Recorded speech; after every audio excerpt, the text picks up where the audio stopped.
యాపసి రాగట్టి యాపరైకేదొడి గవ్వల దర్శనం కానంగా చేసుగా ఈపు నా వీరగోలేసుకుని మాయమ్మ ఎక్కల్లకే కళ్ళ చేపలేసుకుంట రావమ్మ ఎల్లమ్మ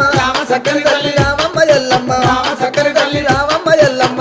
సక్కని తల్లి రావమ్మ ఎల్లమ్మ రామ సక్కని తల్లి మా ఊరాల ఎల్లు రావమ్మ నీవు మమ్ముల దీవించిపోవమ్మా మా ఊరాల ఎల్లు రావమ్మ నీవు మమ్ముల దీవించిపోవమ్మా మా ఊరాల ఎల్లు రావమ్మ నీవు మమ్ముల దీవించిపోవమ్మా అమ్మ శివసత్తులందరూ సిరమూగుతుండరు పసుపు చల్లుకొని పైనుండుతుండరు బయలు బాలయ్యతో బాగాడుతుండరు చమిడికి సప్పుడకు గుడి నుంచి బయటికి రావమ్మ ఎల్లమ్మ రామ సక్కని తల్లి రావమ్మ ఎల్లమ్మ రామ సక్కని తల్లి రావమ్మ ఎల్లమ్మ సక్కని తల్లి రావమ్మ ఎల్లమ్మ రామ సక్కని తల్లి మా ఊరాల ఎల్లు రావమ్మ నీవు మమ్ముల దీవించిపోవమ్మా